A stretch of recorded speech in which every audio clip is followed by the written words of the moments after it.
And oh boy, I cannot stress this enough because NVIDIA just announced their brand new 50 series RTX cards. And I feel so bad for those guys who have already purchased the RTX 4090. One of my friends, he recently just got his 4090. And trust me, after the last night's reveal from NVIDIA, I'm pretty sure all of his dreams are shattered right now. And he's probably crying in a corner, thinking that he should have waited for the new 50 series graphics card. Because that's exactly what I suggested him to do. Because I don't know if you guys have seen the new prices for this graphics card that they've just announced. It's ridiculously cheaper. And honestly, man, I'm super jealous of this dude, man. He literally gets all the good tech stuff as soon as it comes out. And it seems like he has officially tested this thing out. Let's see what he has to say about the new RTX 5090 graphics card here. When CEO Jensen Huang quipped that if you bought an RTX 4090, that was probably the best investment you could make.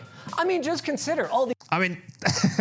$1,600 for this card. I think RTX 5070 is like even better than 4090 is what they said. Neural faces, and some of the GPUs even have prices that, taken at face value, might actually be kind of... 3,400 AI tops for the RTX 5090. I wonder how powerful that frickin' is. Exciting? Jensen claimed on stage that the 5070 will offer 4090 levels of performance at $549. $550, man. Shit. That's dead ass cheap. So freaking cheap compared to the RTX 4090. And it's going to be performing the same. That's so freaking sad for all of those guys who got like the 4090 thinking, you know, we're getting GTA 6, guys. You know, I'm just preparing my PC for GTA 6. Let me just go ahead and buy the RTX 4090 so I can get the best performance out there, and spends $2,000 on that card. You can basically get the same card for like $500. That's freaking insane. Immediately followed that up with a huge red flag saying that this feat would be impossible without AI. Looks very good in terms of looks, man. I honestly prefer the Founders Edition compared to any other aftermarket editions. Like the look of the Founders Edition, it's very sleek and the design is very simple and sleek, you know. If I would get a new RTX 5070 or 5090, I think I'm just going to go for the Founders Edition, none other than the Founders. That's right. I really love the look of it. These fans are blowing right through the cart, but this, wow, thank you. No more need for fire-prone right-angle adapters to clean up your cable management. An angled power connector. Wow. Okay, Linus. It's even angled power connector. So it's like, it's angled in this way that it doesn't have to bend. A very thoughtful process that NVIDIA has added in there. That's a nice cable, but what about the specs? Oh, I've got specs. Let me put it this way. That's what I'm looking for, man. In raw numbers, here's what that looks like. This.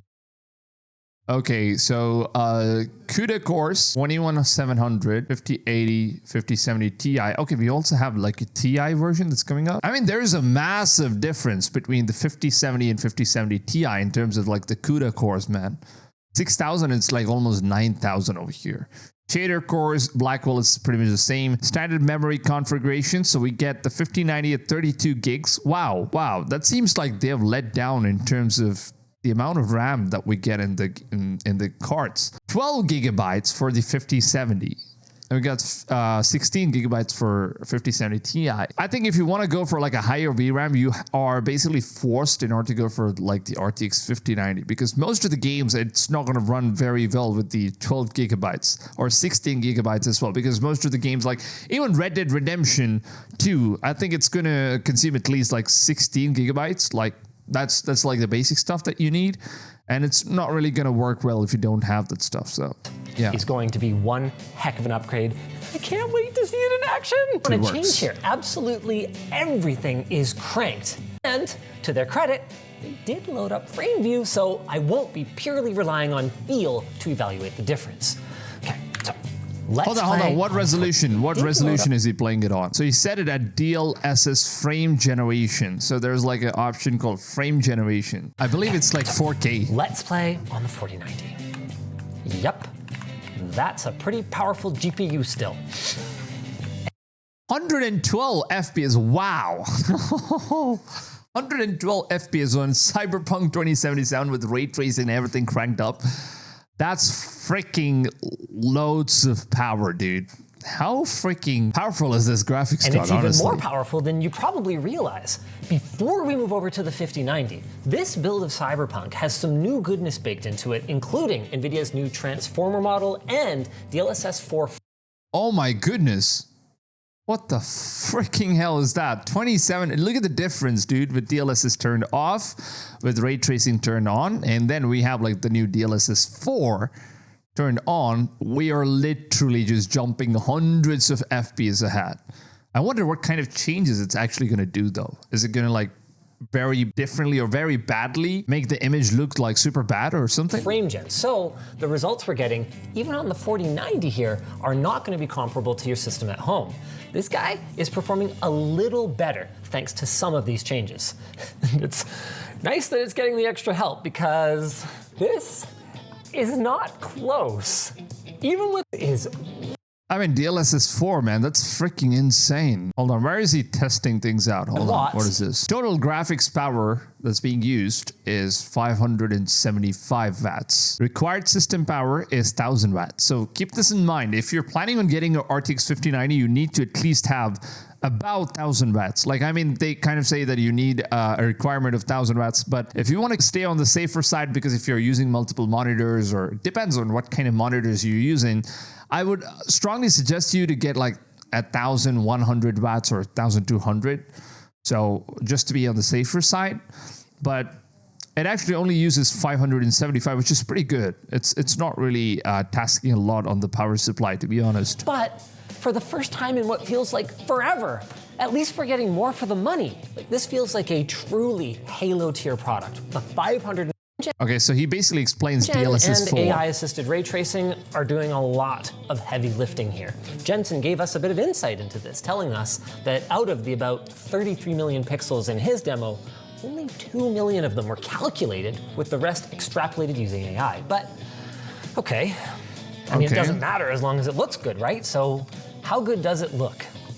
While I'm supposed to be just showing this off, what I've actually been doing is looking around for a couple of interesting examples. I want to see if there is going to be a deformation, because a lot of posts that I've seen online, it just seems to be pointing out at this one particular thing where they're saying that the new DLSS 4, it kind of deforms facial shapes if you like get too close to the characters and look at it. I don't know if that's true or not. Could be just fake news, but I really want to see if this dude actually figures out like a massive difference or something with the new DLSS 4. I hope that it does its job well.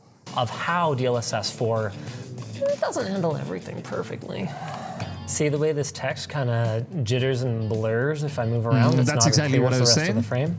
See, it's okay if I do it. It's okay if I strafe. And I've noticed some instances of particularly bright or high contrast objects having little ghosts on them. Ah, there we go. So these are like the things that you need to sacrifice because it's being processed by AI, so it doesn't really know what to do exactly in the right time, you know, as you keep moving forward in the game. And, you know, if you're just moving on a much faster paced scenes, it's not going to basically render those objects in a very good way. So you'll eventually end up noticing it. But then at the end of the day, it's very, very minor changes. With that said, it doesn't really matter. I know what I'm looking for. Other reviewers are going to know what they're looking for. If I were to put one of my siblings in front of this, they wouldn't really know. Looks pretty good. It's pretty sick, honestly. Into the 4090 should be taken with a grain of salt. I mean, obviously, that's going to be with DLSS version 4. Obviously, that's going to be using their new MFG, or multi-frame generation, at 4x. That feature is limited to 50 series cards and is powered by AI. And obviously, the situation might change depending on the resolution you're running. I mean, exactly. So I don't know, man. I don't know if the new DLSS 4 is as good as what I expected. Honestly, I was kind of expecting it to be very good in terms of, you know, giving us like a much better quality of images. But as far as what I've seen, the new DLSS 4, a lot of people have been saying that it's not as good as what we've expected. Because just take a look at some of the things that we actually found on Twitter. Some people have been posting stuff about how things are very muffled and, you know, it doesn't really look that great with the new DLSS RTX 4, even watching 4K downsampled to a 1080p laptop LCD back to the game render, the kinds of which you will be able to disable on a smart TVs. Just look at this stuff. Look at how deformed everything looks, and you know, the colors are basically just, the contrasts are way too high. And I don't know, it just seems like, you know, it's not like the only thing. Like, look at this stuff. This dude's arm is literally removed. The arm is not even rendered in, and that's basically what the DLSS 4 does. And that's how you're going to be getting like much better frame rates, apparently. And look at this stuff over here. Apparently this character's entire hands are missing. You know, all of these things are like the minute stuff that you need to compromise. And then you can see there's like an extreme contrast stuff that's going on here. And also, if you look at another shot here, you can actually see that apparently if you follow this area, the transparent face covering seems to be fully separate, dotted red on some frames due to fast motion. So it definitely is not as perfect as what we've been expecting. It's kind of a bit disappointing, to be honest, you know. Let me just go ahead and show this footage right here. It seems like, you know, people have been comparing the new DLSS stuff with turned on and turned off abilities. DLSS Super Resolution on performance mode, and the DLSS Super Resolution Transformer performance mode. Now just take a look at this stuff. Improved details, and look at this stuff. This is what DLSS 4 does, basically. It just deforms everything, and the contrast is super high, and it's not really that great, to be honest, as well. In terms of gaming performance, it's kind of okay-ish, but it's not really that noticeable, of course. But if you're someone that just gets very picky, and of course, if you're someone that's getting RTX 5090, of course, you know, it's PC gamers, and they're obviously going to be very specific in terms of how things look. So I think it's kind of not that great. To be honest, it just doesn't look that great. This whole thing, like this whole screen, it looks very, very sharp, and everything's blurred over here. There's reduced ghosting, and then there's like all this stuff that we've already seen. Yeah.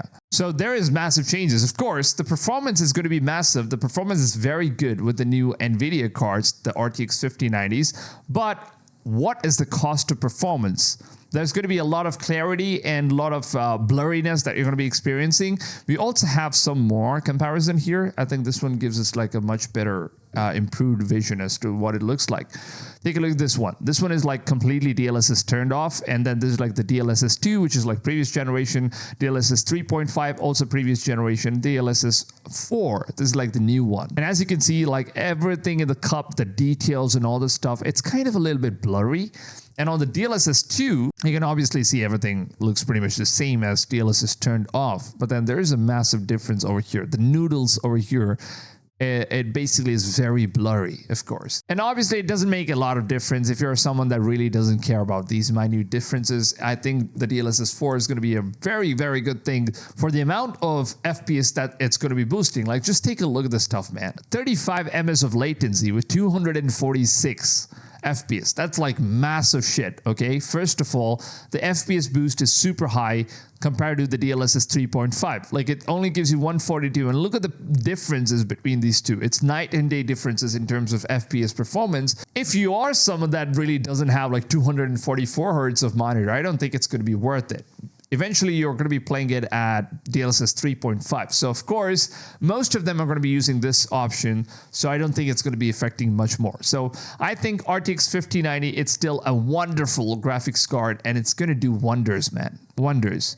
I mean, take a look at this image right here. Everything is blurred out, man. That looks so freaking bad. I mean, everything is blurred out, including all the details of the gun, the outfit, the monster, sand. Everything is blurred out. I mean, it's kind of a, you know, win-win or loss situation. Depends on whatever you kind of feel like in terms of how you play games and how you view it.